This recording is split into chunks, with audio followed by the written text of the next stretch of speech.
나의 소망 되신 주, 나의 소망 되신 주, 주를 바라봅니다. 다시 오실 나의 왕 예수, 주를 기다려. 처음부터 다시 한번 고백합니다. 나의 소망 되신 주님, 나의 소망 되신 주, 주를 바라봅니다. 다시 오실 나의 왕 예수, 주를 기다리. 밤이나 낮이나 밤이나 낮이나 어제나 오늘도 영원히 주만 찬양해. 괴롭고 슬플 때 난 막아여 넘어져도 언제나 주만 찬. 처음 다시 한번 보겠습니다. 나의 소망 되신 주님, 나의 소망 되신 주, 주를 바라봅니다. 다시 오실 나의 왕 예수, 주를 기다리. 밤이나 낮이나 밤이나 낮이나 어제나 오늘도 영원히 주만 찬양해. 괴롭고 슬플 때난 막아여 넘어져도 언제나 주만 찬양. 밤이나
생명샘 솟아 눈물 골짝 지나갈 때에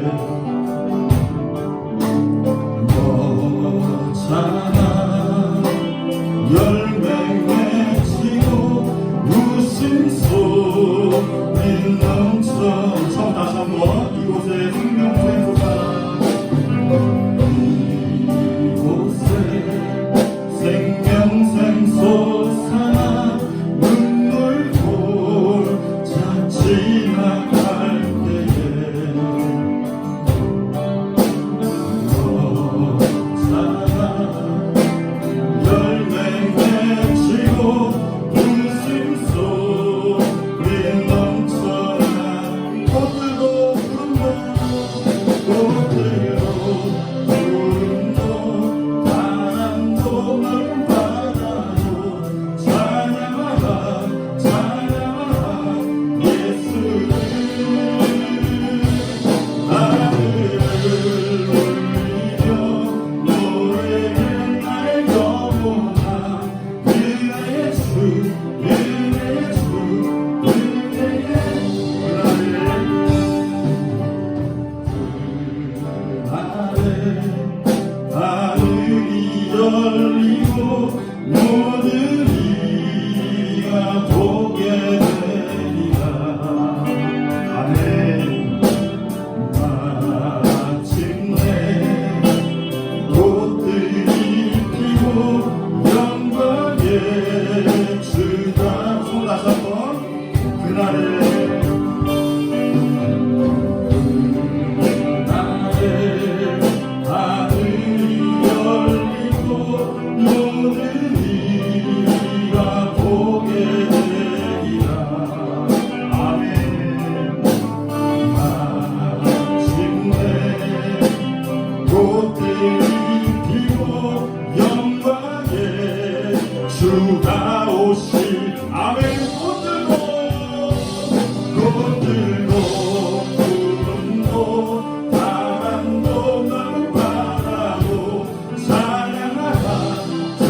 찬양하라 찬양하라 예수를 하늘을 울리며 노래해 나의 영혼아 은혜의 주 은혜의 주 다같이 꽃들도 구름도 꽃들도 구름도 바람도 넓은 바다도 찬양하라 찬양하라 예수를 하늘을 울리며 노래해 나의 영혼아 은혜의 주 은혜의 주 높이 들고 꽃들도 꽃들도 구름도 바람도 넓은 바다도 찬양하라 찬양하라 예수를 하늘을 울리며 노래해 나의 영혼아 은혜의 주 은혜의 주 꽃들도 구름도 꽃들도 구름도 바람도 넓은 바다도 찬양하라 찬양하라 예수를 하늘을 울리며 노래해 나의 영혼아 은혜의 주 은혜의 주 은혜의 주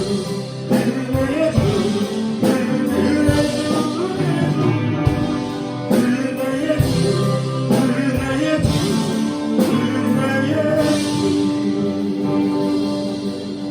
아멘. 우리 다 같이 일어서서 손 높이 들고 주를 찬양하겠습니다.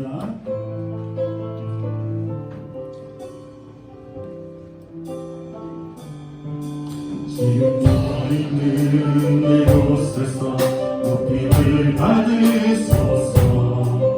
내가 받는 땅 주님의 땅이니 하늘이 주의 이름 높이 올리며 넓은 바다 주를 노래해 모든 땅들 주를 경배해 모든 입술 주를 찬양해 천지를 만드신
사랑의 하나님 아버지 은혜를 감사합니다.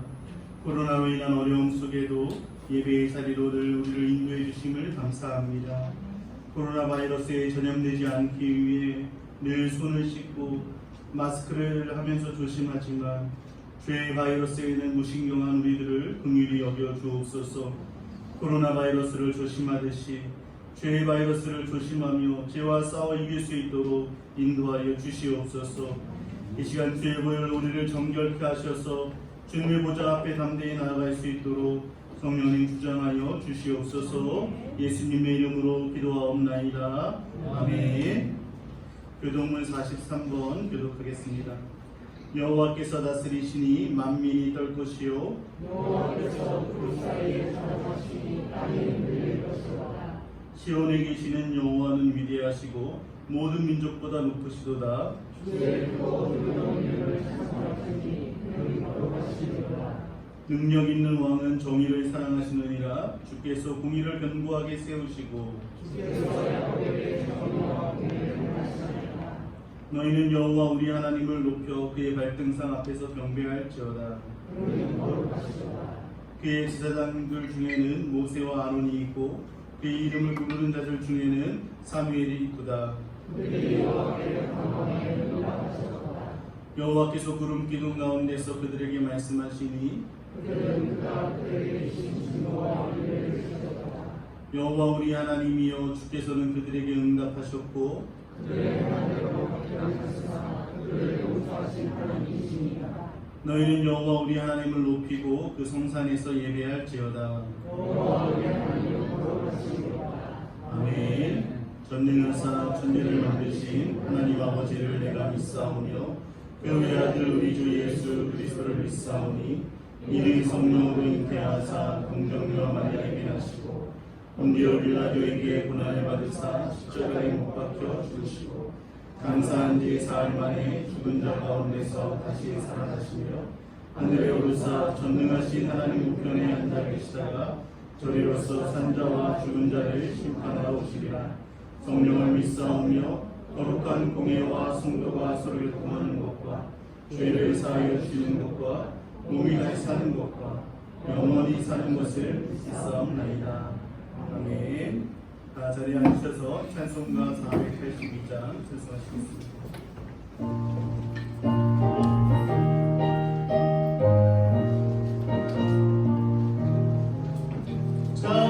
잠재로운 노래를 높이 불러서 이 세상 사는 동안 주 찬양하겠네.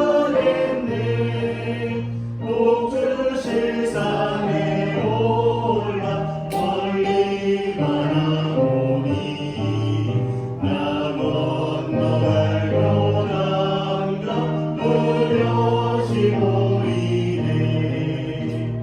참 아름다운 노래 늘 높이 부르세. 하늘의 소망 주신 주 찬양하여라. 참 아름다운 노래 함께 부르세. 하늘의 기쁨 주신 주 찬양하여라. 잠재로운 노래를 늘 높이 불러서 내 영혼 구원하신 주 찬양하겠네. 땅 위의 성도들이 부르는 노래에 저 하늘의 천사들 나와라 하겠네. 참 아름다운 노래 늘 높이 부르세. 하늘의 소망 주신 주 찬양하여라.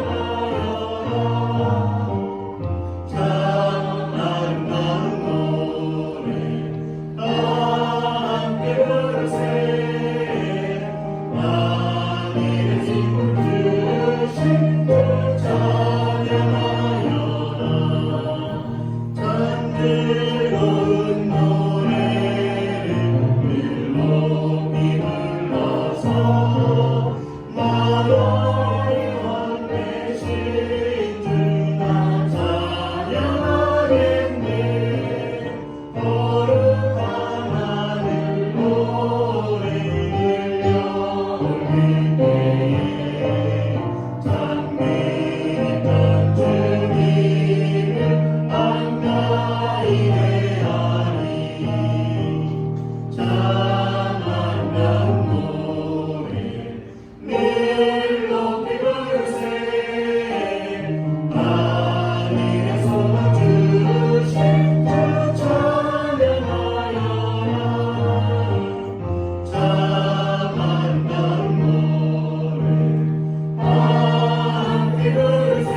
예배를 위해서 김영수 안수 집사님 기도해 주시겠습니다.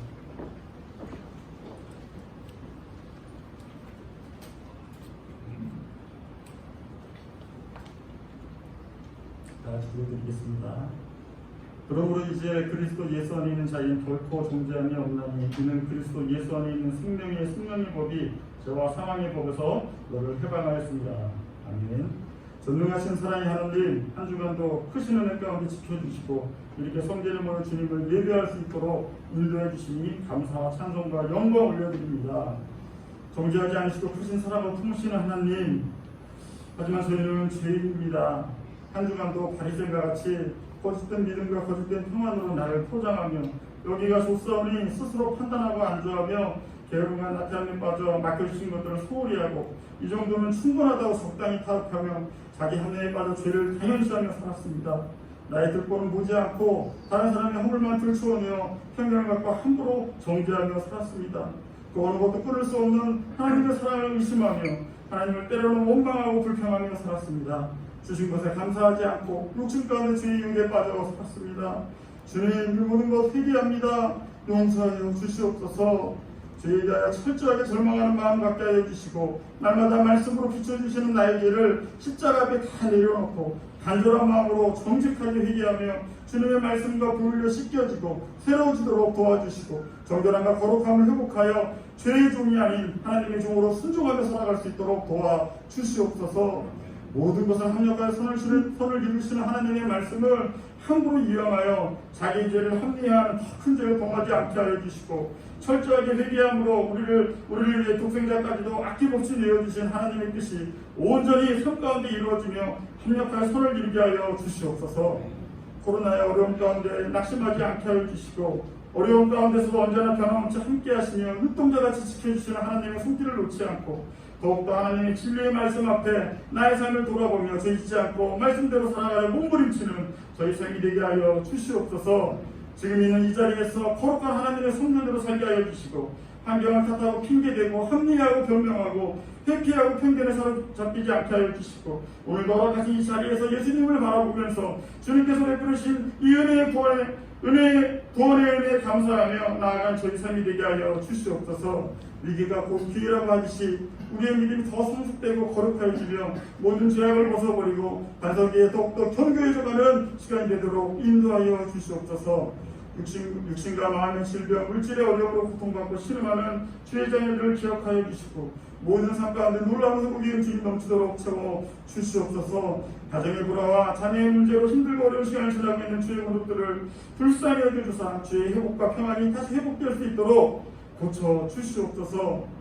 하지만 우리가 더 큰 것을 구하기를 원합니다. 건강보다 물질의 풍요로움보다 행복보다 더 큰 주님의 은혜를 구하고 주님의 평안을 구하고 주님의 거룩하심을 구하는 삶이 되게 하여 주사 이따가도 사라질 것들의 마음을 두지 않게 하여 주시고 오직 불변하신 주님으로만 채워지고 기뻐하며 만족하는 삶이 되게 하여 주시옵소서. 코로나와 여러 정말 어려운 고난의 시간 가운데 그동안 우리가 누렸던 그 모든 일상이 얼마나 소중하고 감사한 것인지 다시 한번 깨닫게 됩니다. 더 철저하게 깨닫게 하여 주시고 이 고난의 시간이 지나도 정말 우리가 그 소중함과 감사함을 잊지 않고 살아갈 수 있도록 인도하여 주옵시고 주님의 도우심을 구하지 않고 내 힘과 내 뜻대로 하려던 교만한 모든 마음을 회개하며 다 내려놓는 그 바로 그 시간이 비로소 주님을 만날 수 있는 축복의 시간임을 깨닫고 고난 가운데서 감사하며 인내하게 하여 주시옵소서. 코로나의 치료제와 백신이 속히 개발될 수 있도록 도와주시고 모든 공예대와 일상들이 온전히 회복될 수 있도록 인도하여 주시옵소서. 마땅히 길바를 알지 못하는 우리의 아픔과 고통 때문에 말할 수 없는 탄식으로 우리를 위해 기도하시는 성령님의 도우심 가운데 날마다 감사하며 우리는 주님의 마음이 있는 그곳에 우리의 마음을 두어 아직도 예수님을 알지 못하고 알고 있지만 아직 믿지 않은 가족과 친구, 이웃들의 구원과 삶의 아픔과 고통 때문에 탄식하고 기도하며 아픔을 나누고 위로하고 격려하며 주의 복음을 전할 수 있도록 성령님 이끄시고 인도하여 주시옵소서. 오직 구원만 생각하시는 주님의 긍휼의 마음으로 한 영혼 바라보게 하여 주시고 내 자신의 연약함과 욕심 때문에 탄식하는 것이 아니라 죽어가는 많은 영혼들의 구원을 위해 탄식하며 기도하는 사명자로서의 삶을 살아가게 인도하여 주시옵소서. 말씀으로 양육받고 사랑으로 교제하며 마음 모아 기도하며 귀한 목회자님들 시절과 함께 신앙생활할 수 있는 갈릴리 공동체를 허락해 주심에 감사드립니다. 좋은 교회를 만나면 우리 인생의 방황도 끝이 나게 되는 줄 믿습니다. 교회 안에서 말씀으로 기도로 성령의 도우심과 인도하심으로 치유받고 회복되는 아름답고 놀라운 주님의 은총이 넘쳐나게 해 주옵시고 일만당한 듯 한감받은 자로서 거저받은 사랑과 은혜를 더 많은 곳에 전하고 나갈 수 있는 저희 교회가 될 수 있도록 인도하여 주시옵소서. 단위에 세워주신 한 목사님이 영광의 강건함을 더해 주시고 이 어려운 시기에 조금 더 상치 않도록 직접 보호해 주옵시고 성령의 능력으로 지금 부어주셔서 맡기신 모든 사명 잘 감당할 수 있도록 인도해 주시고 오늘도 말씀 전하실 때 그 말씀이 뿔송이처럼 달게 저희 심령 가운데 들려지게 하여 주시고 그 말씀 비워잡고 말씀의 능력으로 살아가는 저희가 될 수 있도록 성령으로 충만히 채워 주시옵소서. 순전한 마음으로 드리는 저희 예배를 기뻐 받아주시고 주님만 홀로만 받아 주시옵소서. 모든 영광 주께 올려드리며 우리를 위해 죽으시고 부활하신 하나님 우편에서 우리를 위해 간구하시는 예수 그리스도 이름으로 감사하며 간절히 기도합나이다. 아멘.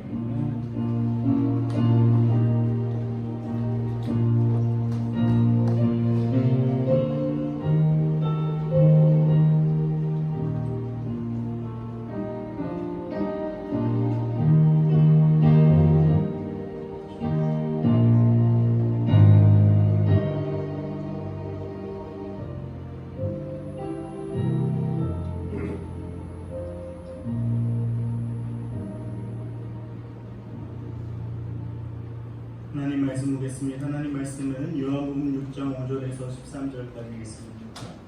요한복음 6장 5절에서 13절까지 말씀 한 절씩 교독하겠습니다. 예수께서 눈을 들어 큰 무리가 자기에게 오는 것을 보시고 빌립에게 이르시되 우리가 어디서 떡을 사서 이 사람들을 먹이겠느냐 하시니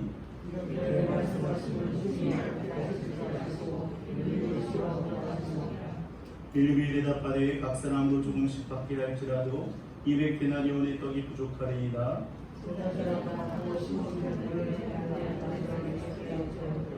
여기 한 아이가 있어 보리떡 5개와 물고기 2마리를 가지고 있나이다. 그러나 그것이 이 많은 사람에게 얼마나 되겠사옵나이까.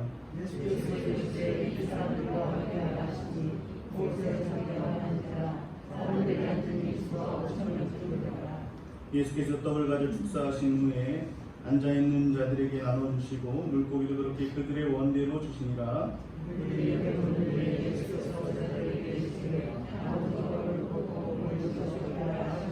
다 함께 읽겠습니다. 이에 거두니 보리떡 5개로 먹고 남은 조각이 12바구니에 찼더라.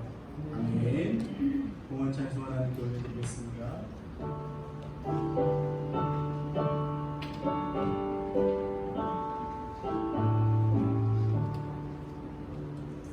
내게 있는 모든 것을 주를 위해 드리네. 주의 성령 충만하게 내게 내려주소서. 주께 드리네. 주께 드리네.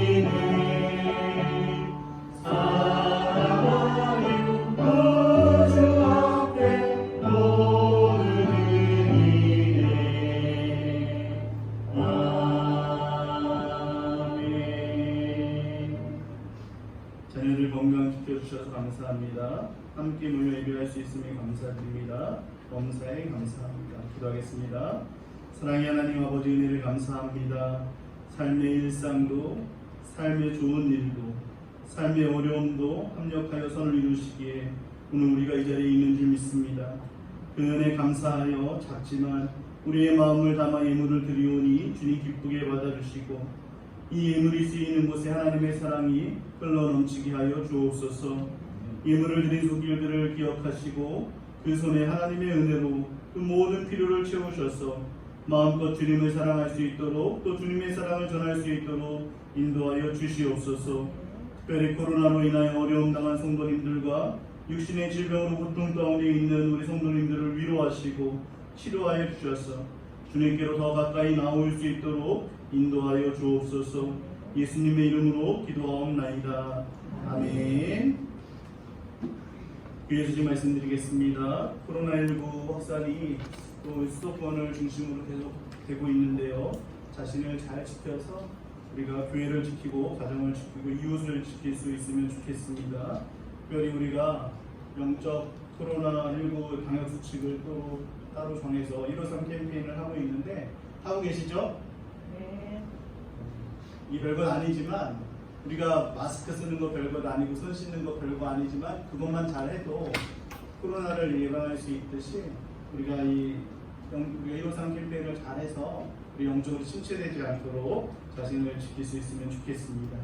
주일학교 예배가 오늘부터 이제 시작됐는데요. 우리 아이들이 영적으로 또 충만하게 채워질 수 있는 시간이 되도록 또 코로나로부터 안전한 예배 될 수 있도록 기도해 주시기 바랍니다. 지난주에 우리 최대익 성도님 새가족 등록해 주셨는데요. 그런데 새가족도 오실 때마다 많이 환영해 주시고 모른다고 그냥 외면하지 마시고 먼저 찾아가서 인사하고 또 교제해 주면 좋겠습니다. 또 우리 많은 환우들이 있습니다. 우리 환우들 위해서 같이 좀 기도해 주시면 좋겠는데요. 이명은 성도님이 지난주에 수술할 줄 알았더니 이번 주에 수술 아마 예정인 것 같아요. 허리가 많이 아프셔서 수술하기로 되어 있는데 기도해 주시고요. 김영준 지사님 모친 췌장암 수술 잘 하시고 지금 회복 중에 있습니다. 기도해 주시고 조은경 A 집사님 모친도 이제 뇌 종양 제거 수술하는데 인지 능력이 아직 회복이 안 되셨대요. 그래서 인지 능력이 회복될 수 있도록 기도해 주시고요. 그리고 고상우 집사님 모친도 양쪽 무릎 관절 수술하셨는데 잘 재활할 수 있도록 기도해 주시고 김영수 집사님 부친도 그 세균이 발견이 됐는데 양이 많아서 아직까지 그걸 다 치료하지 못하고 있는데 잘 치료가 될 수 있도록 기도해 주시고 또 우리 이지연 자매 우리 청년 있는데 모친이 어제 그저인가요? 발목이 부러지셔가지고 골절돼서 수술하셨습니다. 회복될 수 있도록 기도해 주시고 미세형 교사님 허리 디스크 이렇게 나오고 이렇게 아프셨었는데 좀 치료를 통해서 조금씩 좋아지고 있습니다. 기도해 주시고요. 그 밖에도 우리 저렇게 좀 환우들하고 좀 많이 통화를 했는데 박미양 원사님 남편 우리 김정식 선생님 위해서도 기도해 주시고 또 이정원 원사님 위해서도 기도해 주시고 강옥순 원사님도 지금 이제 지팡이 없이 집 앞에 잠깐 산책할 수 있을 정도로 회복이 되셨다고 하고요. 우리 유월절 집사님을 위해서도 기도해 주시면 좋겠습니다. 그리고 또 한 가지 광고는 우리 김동환 변호사님 6월 23일 날 화요일 날 강로사 고시가 있어요. 그래서 다음 주 이번 돌아오는 이번 주간 한 주간 공부할 수 있도록 시간을 드렸거든요.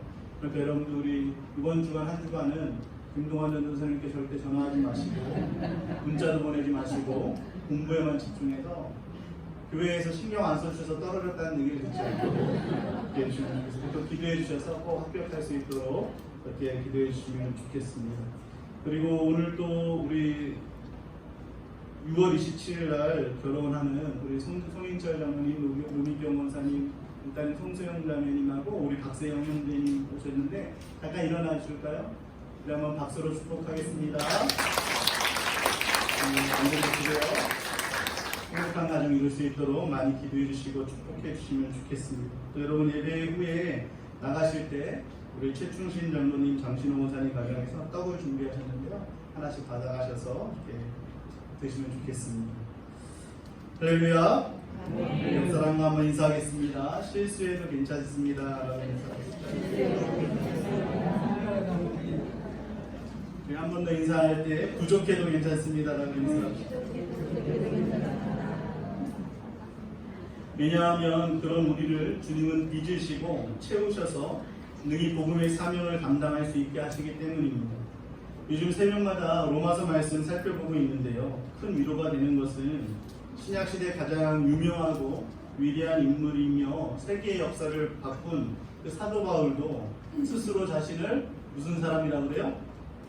곤고한 사람이라고 하면서 이 사망의 몸에서 나를 누가 건져내랴 라고 하면서 탄식하고 있다는 사실입니다. 이처럼 이 땅에 살아가는 모든 크리스찬들은 아무리 믿음이 좋고 경건할지라도 한순간에 무너질 수밖에 없는 연약함을 갖고 있습니다. 그래서 선줄로 생각하면 넘어질까 조심하라 라는 것이죠. 그런데 바울은 이런 연약한 오호라 나는 곤고한 사람이라고 하는 그 모습 속에서도 예수 그리스도로 말미암아 하나님께 감사한다고 고백하는 이유는 부족하고 넘어지고 연약한 자신을 고치시고 새롭게 하시고 다시 일으켜 세우시는 예수님이 함께 하시기 때문이라고 로마서에서 말씀하고 있습니다. 우리가 여태까지 예수님의 제자들을 살펴보면서 공통된 점은 모든 제자들이 하나같이 부족함 투성이, 문제 투성이, 자격 미달의 사람들이라는 것이죠. 하지만 예수님은 그런 제자들을 포기하시지 않고 그들의 연약함을 때로는 기도로, 때로는 말씀으로, 때로는 기적으로, 그리고 그들을 향한 사랑으로 그들을 고치시고 주님을 위해서, 복음을 위해서 생명을 드리는 그런 제자들로 바꾸어 주셨다는 것입니다. 이 예수님은 지금 이 자리에 앉아있는 우리의 연약함과 부족함을 아시고 그냥 내버려 두시는 것이 아니라 우리 또한 빚어가시며 주님 닮아갈 수 있도록, 그리고 이 땅에 살아가며 하나님의 영광을 위해 살아가는 그런 주님의 제자로 우리를 만들어 가신다는 것을 믿으시길 바랍니다. 우리가 여태까지 살펴본 제자들이 누군지 다 기억나시나요? 9주 동안 제가 제자 시리즈 설교를 하고 있는데 첫 번째 주는 12제자를 부르신 그 예수님에 대해서 살펴봤었고요. 그 다음에 첫 번째 제자는 살펴본 사람은 안드레였고, 두 번째는 세리마테, 세 번째는 도마, 네 번째는 요한, 다섯 번째는 유다, 여섯 번째는 베드로, 그리고 일곱 번째도 베드로 했었죠. 2주에 걸쳐서 했었고요.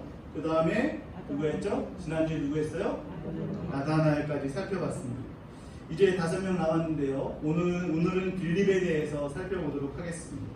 주님은 제자들을 선택하실 때 밤이 새도록 기도하시고 부르셨다라고 제자 시리즈 처음 설교 때 말씀드렸는데요. 완벽하고 대단한 사람들이 아니라 평범한, 오히려 부족한 사람들을 뽑았습니다. 그리고 그 선택을 통해서 세상을 놀라게 만든 것이죠. 오늘 우리가 살펴볼 빌립도 마찬가지인데요. 빌립이라는 이름은 헬라식 이름이라고 합니다. 아마도 그 부모가 유대주의적인 색깔보다는 이방인들의 문화인 헬라 문화를 더 좋아했던 것 같다라고 주석에서는 다 말을 합니다. 빌립은 5번째로 부름받은 제자라고 생각할 수 있는데요. 맨 처음에는 안드레와 요한이 세례 요한의 제자였는데 세례 요한의 소개로 예수님의 제자가 됐죠. 그리고 그들의 형제인 베드로와 야고보가 그들의 전도를 통해서 예수님의 제자가 됐고요. 그런데 그 다음이 빌립인데 빌립은 좀 다르게 예수님을 만납니다. 우리 요한복음 1장 43절 말씀 우리 다 함께 읽어볼게요. 시작.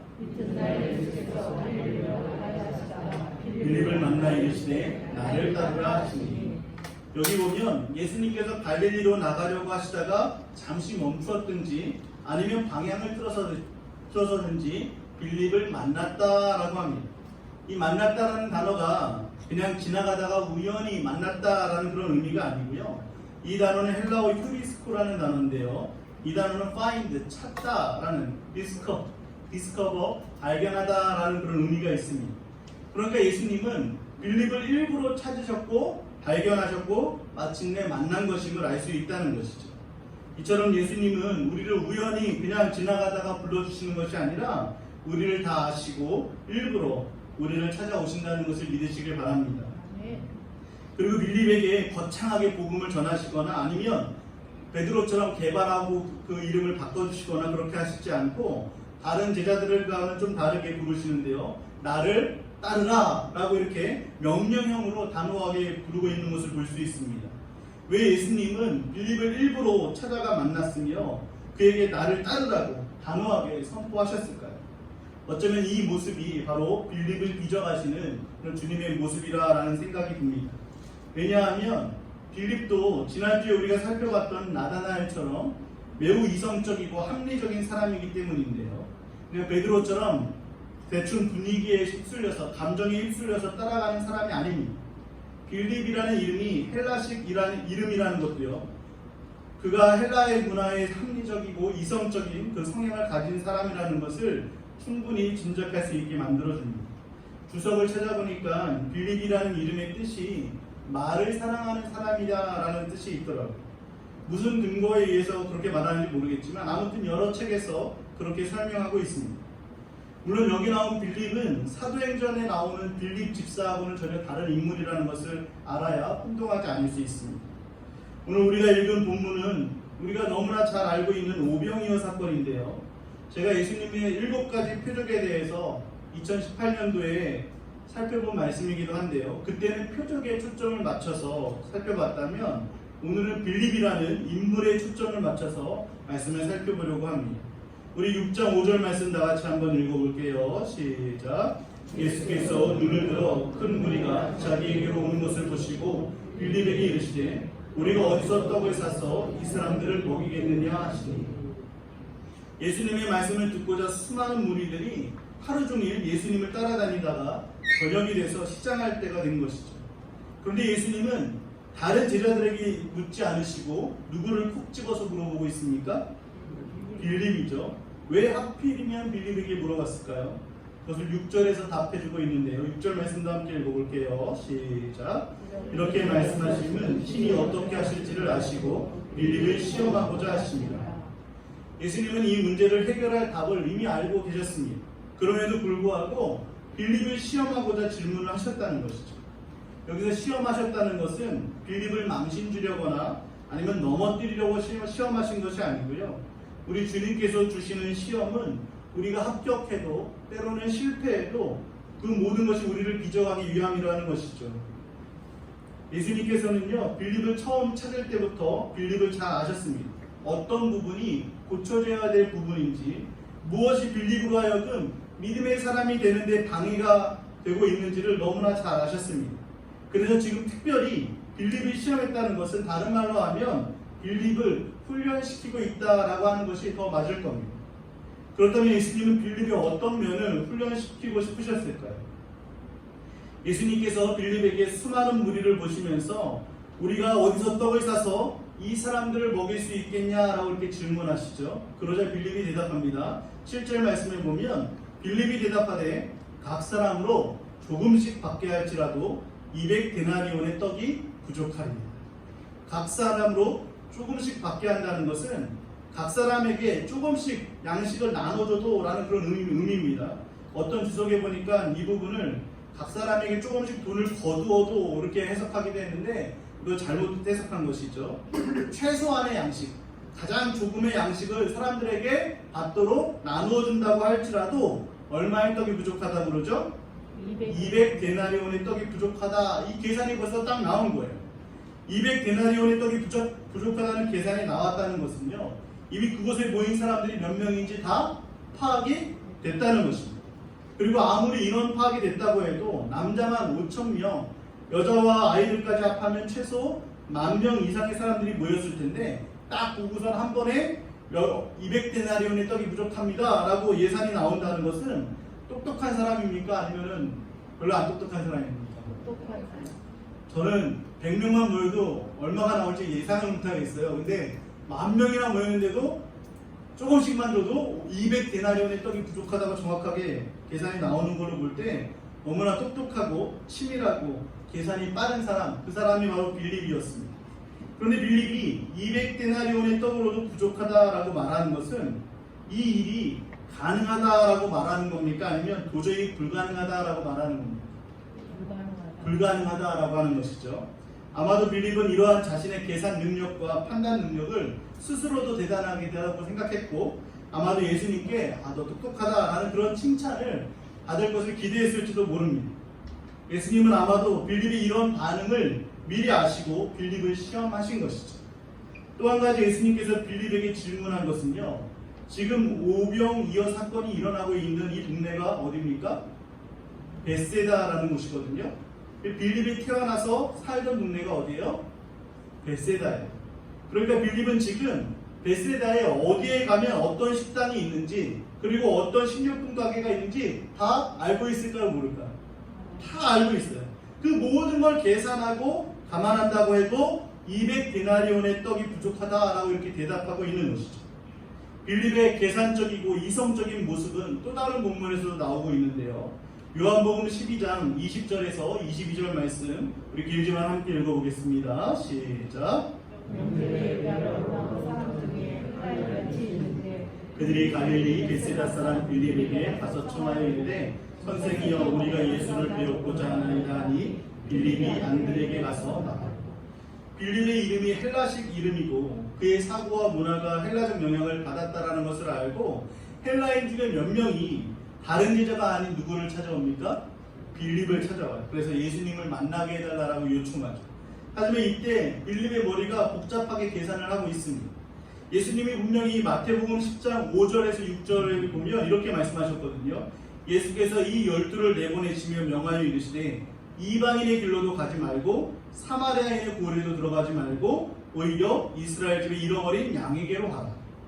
예수님도 이방인에게 가지 말라라고 말씀하셨고 그 당시 유대인들도 이방인들과 어울리는 것을 아주 중죄로 여겼거든요. 그렇게 자신의 머릿속으로는 예수님께 이 헬라인들을 데리고 갔다가는 한 소리 들을 것이라는 그런 계산이 딱 나온 것이죠. 그래서 자신이 직접 예수님께로 인도하지 못하고 누구를 찾아간 거예요? 안드레를 찾아가서 물어본 거죠.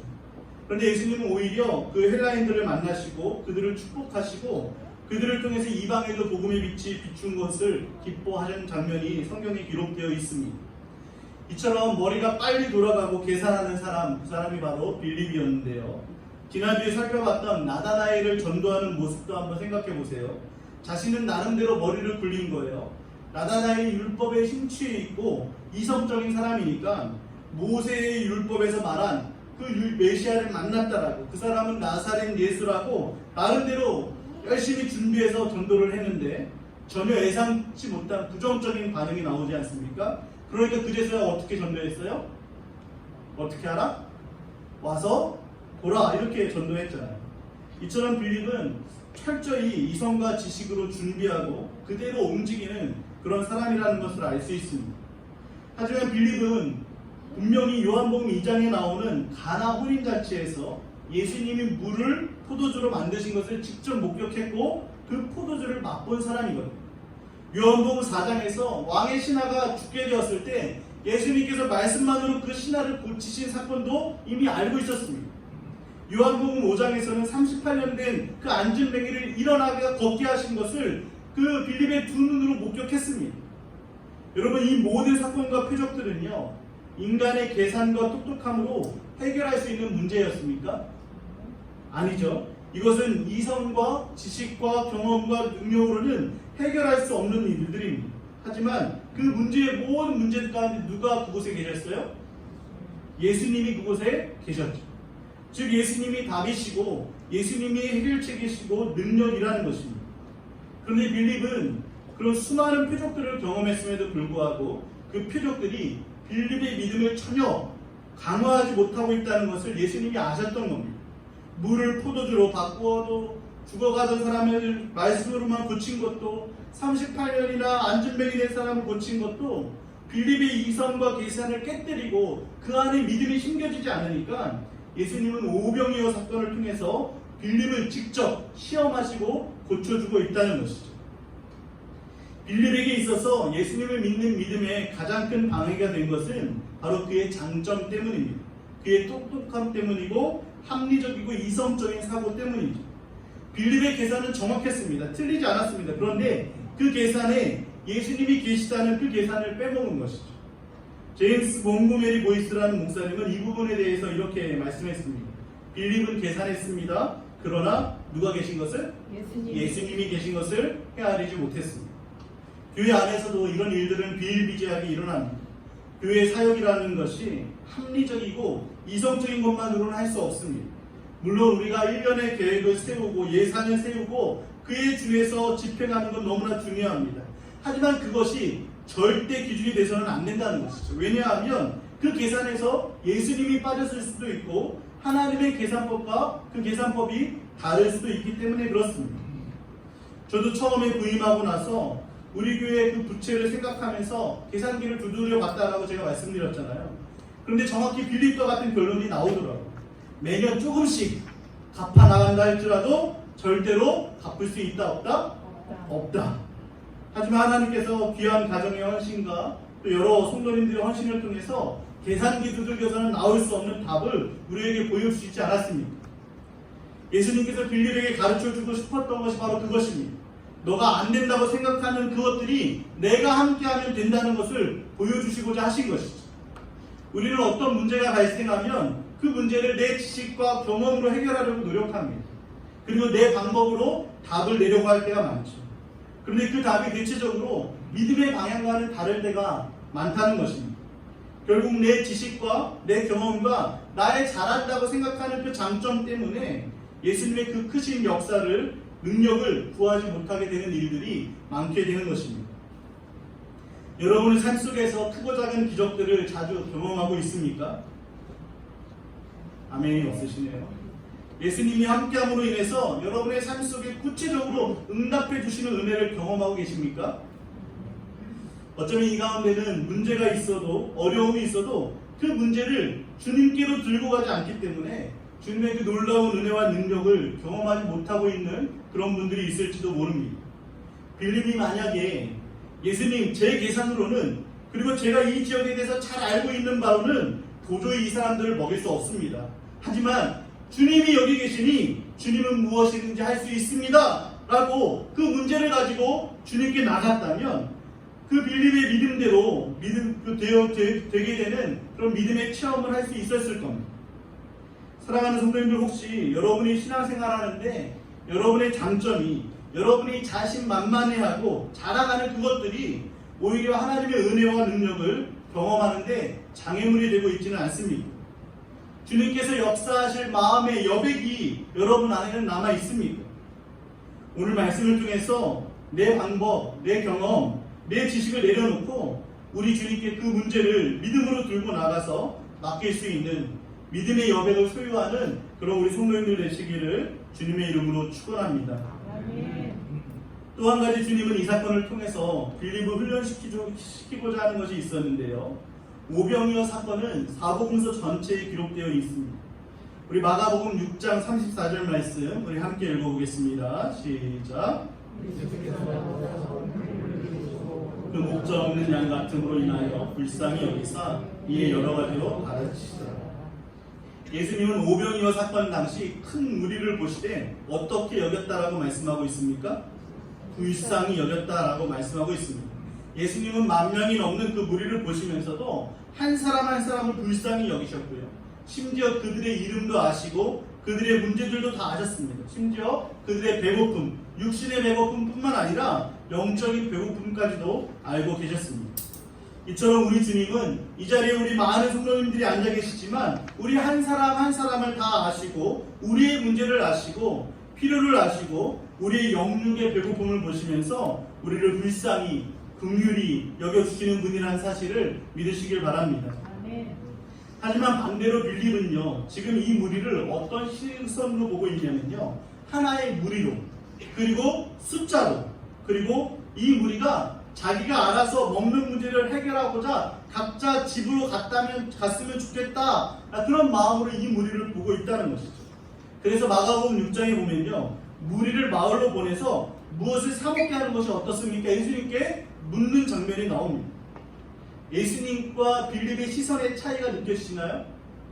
예수님은 빌립이 예수님의 그런 마음을 갖기를 원하셨습니다. 사람들을 그냥 무리로, 나와 상관없는 스치는 그런 영혼들로, 그저 숫자로만 바라보지 않고 목자의 심정으로 목자 없는 양처럼 방황하는 그 영혼들을 긍휼히 여기고, 어떻게 하면 이들을 도와줄 수 있을까? 어떻게 하면 이들에게 주님의 사랑을 보여줄 수 있을까를 고민하는 그런 참된 목자의 모습이 되기를 예수님은 너무나 원하셨습니다. 큰 무리를 긍휼히 보시는 예수님의 시선과 그들을 그저 5,000명의 숫자와 200데나리온의 돈으로만 보았던 그 빌립의 시선의 차이가 나타낸 결과는요, 더 엄청난 차이를 만들어내는데요. 6장 11절 말씀 우리 다 같이 한번 읽어보겠습니다. 시작. 예수께서 떡을 가져 축사하신 후에 앉아있는 자들에게 나눠주시고 물고기도 그렇게 그들의 원대로 주시고. 여기 보면 무리에게 떡과 물고기를 어떻게 주셨다고 합니까? 그들의 원대로, 즉 차고 넘치도록, 그냥 적당히 먹는 것이 아니라 먹고 싶은 만큼 다 먹도록 그렇게 주셨다라고 말씀합니다. 하지만 빌립을 숫자로 봤던 그 빌립의 시선의 결과는 어땠냐면요, 7절 말씀해 보니까 각 사람으로 얼만큼만 먹게 하려고 했어요? 조금씩. 근데 이 조금씩이라는 신락 같은 말을 했지만 빌립의 방법대로 했다면 조금씩도 먹지 못하게 되는 그런 결과를 낳았을 겁니다. 예수님은 그 큰 무리를 보면서 긍휼히 보셨던 그 시선의 결과, 6장 13절 말씀 우리 다 같이 한번 읽어보겠습니다. 시작. 이에 거두니 우리떡 5개로 먹고 남은 조각이 12바구니에 찼다. 원대로 먹게 하셨다고 그러죠. 또 12절 말씀에 보면 배부르게 먹게 하셨다고 표현되어 있고요. 그 다음에 완전수인, 13절에 보니까 완전수인 12바구니에 가득 차도록 남았다라고 말씀하고 있다는 것이죠. 하지만 빌립이 그 큰 무리를 자신과 상관없는 그저 숫자로, 돈으로 봤던 그 시선의 결과는요, 7절 말씀 끝에 보면 뭐라고 말합니까? 200데나리온의 떡이라도 뭐라고 그러죠? 부족하다라고 이렇게 표현하고 있습니다.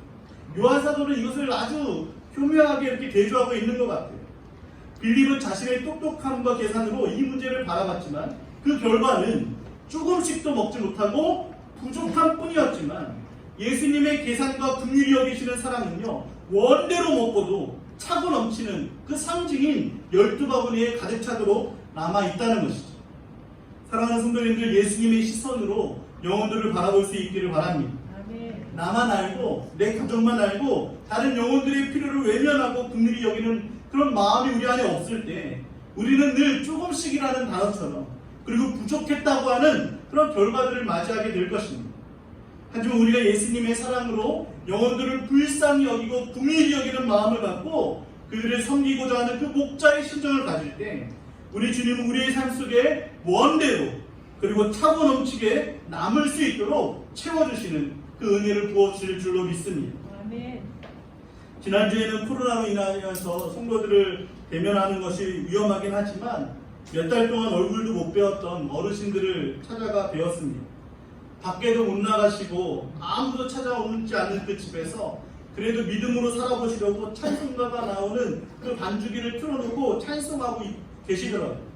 손을 꼭 잡아드리고 위로하고 기도하고 나왔는데, 비록 코로나로 인해서 서로 대면하는 것이 어려운 상황이지만 그래도 마음이라도 우리 영혼들을 불쌍히 여기고 그들에게 전화라도 한번 해주고 기도해 줄 수 있는 그런 목자의 심정이 될 수 있기를 축원합니다. 우리 주님은 그런 우리도 긍휼히 여기사 우리 삶 속의 원대로 그리고 남도록 주님의 은혜와 사랑을 공급해 주실 줄로 믿습니다. 예수님께서 빌립에게 마지막으로 가르쳐 주신 사건이 또 한 가지 나오는데요. 요한복음 14장 8절 말씀 우리 함께 읽어보겠습니다. 시작. 빌립이 이르되 주여 아버지를 우리에게 보여주옵소서 그리하면 족하겠나이다. 예수님께서 너희가 나를 알았다면 내 아버지도 아는 것이고 너희가 나를 보았다는 것은 아버지도 보았다라는 것이라고 제자들에게 말했거든요. 그러자 빌립이 그 말을 듣자마자 예수님께 아버지를 좀 눈에 보여달라고, 그러면 어떻게 하겠다고요? 족하겠다고, 그래야 믿겠다라고 하는 것이죠. 그러자 예수님께서 14장 9절에서 빌립에게 이렇게 말씀하시는데요. 예수께서 이르시되 빌립아 내가 이렇게 오래 너희와 함께 있을 때 너가 나를 알지 못하느냐? 나를 본 자는 아버지를 보았거늘 어찌하여 아버지를 보이라 하느냐? 여기 보면 책망하듯이 빌립아 이렇게 오랫동안 나와 함께 있으면서도 아직도 알지 못하냐라고 이렇게 말씀하고 계시죠. 이 사건이 언제 있었냐면요, 예수님이 십자가 지시기 바로 직전에 있었던 사건입니다. 그러니까 빌립이 예수님의 제자가 된 지 만 3년이 다 된 시점에 여전히 빌립은 자신의 눈에 보여야만 믿겠다라고 하는 것을 보면서 예수님은 한편으로는 탄식하는 마음으로 한편으로는 그런 빌립을 가르치고자 하는 마음으로 대답해 주신 것입니다. 예수님이 부활하신 후에 도마에게 하셨던 말씀 기억나시나요? 요한복음 20장 29절 말씀 우리 한번 다같이 읽어볼까요? 시작. 예수께서 이르시되 너는 나를 본고로 믿느냐? 보지 못하고 믿는 자들은 복되도다 하십니다. 이 말은 도마에게 하신 말씀이지만 그 옆에 있던 빌립에게 하신 말씀이기도 하고 저와 여러분에게 하신 말씀이기도 합니다. 과학적인 명제는 보는 것이 믿는 것이다 라고 말하지만 신앙적인 명제는 믿는 것이 보는 것입니다. 예수님이 행하신 그 일들을 믿음의 눈으로 볼 때 예수님을 더욱더 알 수 있고 더 나아가서 하나님을 볼 수 있게 되는 것이죠. 그럼에도 불구하고 우리는 눈에 보이는 것들을 쫓아서 살아갈 때가 많습니다. 하지만 참된 소망과 믿음은요, 오히려 눈에 보이지 않는 것들이 더 많습니다. 그래서 사도 바울은 이렇게 말씀합니다. 로마서 8장 24절에서 25절 말씀 우리 함께 읽어보겠습니다. 시작. 우리가 소망으로 구원을 얻었음에 보이는 소망이 소망이 아니니 보는 것을 누가 바라리요? 만일 우리가 보지 못하는 것을 바라면 참음으로 기다릴지. 눈에 보이는 소망은 소망이 아니라고 하죠. 우리가 바라고 소망하는 것은 보이지 않지만 반드시 우리에게 주어질 소망이기 때문에 참음으로 기다려야 된다라고 말씀합니다. 여러분 지금 혹시 가장 갖고 싶은 것이 있습니까? 속으로만 대답을 하세요. 제일 좋은 걸로 한번 생각해 보세요. 내가 지금 꼭 갖고 싶은 거 생각해 보셨어요? 그러면 그것을 지금 주문을 하고 온라인으로 주문을 하고 택배가 오기를 간절히 기다리고 있다고 생각해 보세요. 물건이 지금 내 눈앞에 있습니까? 없습니까? 보입니까? 안 보입니까? 안 보이죠? 하지만 얼마 있으면 반드시 내 눈에 보이고 내 손에 들어온다는 것을 믿습니까? 안 믿습니까? 믿잖아요. 예수님은 빌립에게 마지막으로 가르쳐주고 싶었던 것이 무엇이냐면요, 눈에 보이는 것으로 소망을 삼지 말고 보이지 않지만 확실하게 살아계시고 함께 하시는 그 하나님께 소망을 두라는 것입니다. 우리가 영원한 저 천국을 바라보며 소망함으로 이 땅에 살아가지 못할 때 우리는 자꾸 눈에 보이는 것들에 현혹되고 그것들을 쫓아가다가 믿음을 잃어버리기가 쉽습니다. 하지만 우리의 시선이 저 천국, 보이지 않지만 그 본향을 향하고 우리를 그리로 인도하실, 눈에 보이지 않지만 우리와 함께 하시며 우리를 도우시는 그 하나님을 믿음의 눈으로 바라보며 소망하기를 주님은 원하신다는 것이죠. 빌립은 결국에서는 주님의 이런 가르침을 통해서 그의 마지막 때는 터키에 있는 히에라폴리스라는 도시에서 복음을 전하다가 무리들에게 붙잡혀서 몰매를 맞고 십자가에 매달려 순교했다라고 기록되어 있습니다. 빌립은 비록 자신의 머리를 믿고 계산적이고 영혼들을 긍휼히 여기기보다 숫자로 보고 눈에 보이는 것들만 믿으려고 했지만 예수님은 그런 빌립을 시험하셨죠. 아니 훈련하셨죠. 우리가 그동안 알고 있었던 이 오병이어 사건이 예수님이 생명의 떡이심을 보여주기 위한 것이 1차 목적이었다면 2차 목적은 다른 누구를 위해서가 아니라 누구를 훈련시켜주기 위함이었습니까? 빌립 한 영혼을 위해서 보여주신 기적이라는 것입니다. 이처럼 예수님은 우리 한 사람 한 사람의 믿음을 자라게 하시기 위해서 오늘 이 순간도 졸지도 주무시지도 않고 일하고 기도하고 계신다는 것을 믿으시길 바랍니다. 저와 여러분이 빌립처럼 예수님께 훈련을 받아서 복음을 위해서 자신의 생명도 아끼지 않고 계산하지 않고 영혼들을 불쌍히 여기는 마음으로 복음을 전하며 눈에 보이는 이 땅의 것들을 소망하지 않고 눈에 보이지 않지만 너무나 확실하게 있는 저 천국을 소망함으로 말미암아서 여러분의 가정과 삶 속에 그리고 여러분이 가는 곳마다 오늘 말씀처럼 원하는 대로 또 12광준이나 남도로 풍성이 채워지는 그런 축복의 통로가 되시기를 주님의 이름으로 축원합니다. 우리 함께 다시 일어나셔서 우리 찬양하고 기도하기를 원하는데요. 주님께서 일하시면 우리가 신뢰하며 나갈 수 있게 해달라고 우리 믿음으로 고백하며 찬양하겠습니다.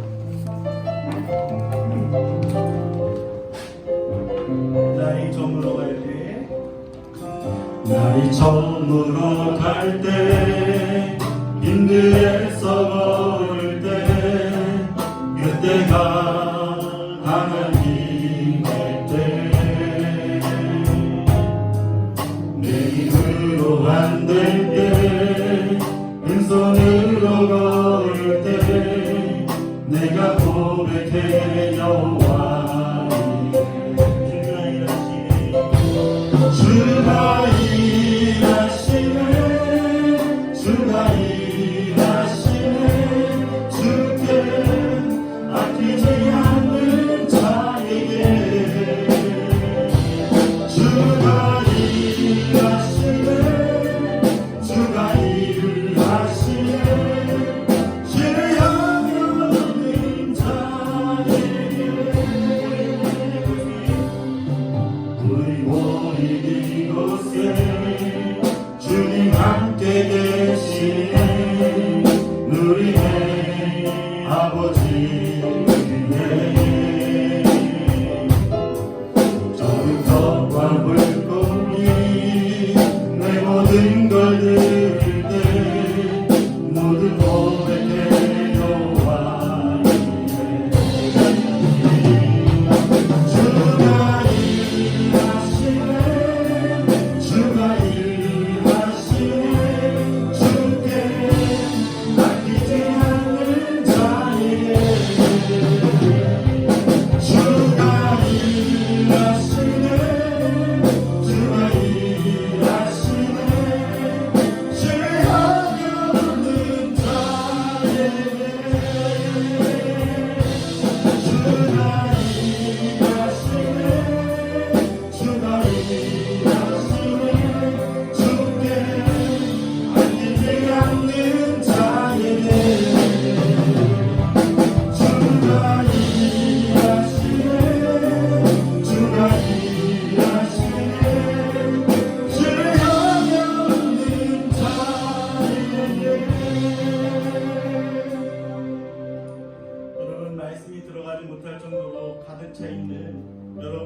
단점과 장점이 무엇입니까? 그것 때문에 예수님께 가까이 나오지 못하고 신앙의 기쁨도 누리지 못하고 있다면 이 시간 내 지식과 방법을 내려놓고 모든 문제의 해결이시며 답이신 예수님께 맡길 수 있는 믿음을 달라고 기도합시다. 여러분들의 마음에는 영혼들을 불쌍히 여기는 예수님의 마음이 있습니까? 아니면 그저 나하고 상관없는 무리로만 숫자로만 영혼들을 대하고 있지는 않습니까? 예수님의 마음처럼 우리 주변의 성도들과 영혼들을 불쌍히 여기고 그들을 섬길 수 있는 마음 달라고 기도합시다. 저 천국을 소망하고 하나님께 더 가까이 가기를 소망하기보다 눈에 보이고 손에 잡히는 것들을 얻고자 고군분투하며 애를 쓰지만 결국 내 손에 잡히지 않아서 낙심하고 있지는 않습니까? 다시 보이는 소망이 아닌 보이지 않지만 우리를 위해서 준비하신 참 소망을 바라보면서 믿음의 눈으로 세상을 보고 하나님을 볼 수 있게 해달라고 우리 말씀을 기억하며 우리 간절한 마음으로 함께 기도하도록 하겠습니다. 사랑의 하나님 아버지 감사합니다. 우리를 거룩한 기도로 해결하게 해주시고 우리 말씀을 통해서 우리 자신을 무엇처럼 들여다볼 수 있도록 해주시니 감사합니다. 아버지 하나님 우리가 잘하고 있는 우리 지식을 어떻게 만들어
지금은 우리의 모든 문제를 해결해 주시는 예수 그리스도의 은혜와 우리를 긍휼히 여기사 인도해 주시는 성부 하나님의 크신 사랑과 보이지 않지만 우리를 위해 기도하시는 성령님의 감화함도 교통하심의 역사가 이 모든 성도님들과 가정 위에 자녀와 기업 위에 우리 교회와 나라와 모든 성교사님들 위해 이제로부터 영원토록 함께 있을지어다. 아멘. 아버지 하나님, 제 말씀 우리 삶 속에 주고 믿음으로 살아갈 수 있도록 내 것을 내려놓고 풀전할 수 있도록 인도해 주시옵소서. 긍휼히 여길 수 있는 또 훈련을 할 수 있는 인도를 담으소서. 믿음의 눈으로 보이지 않는 것을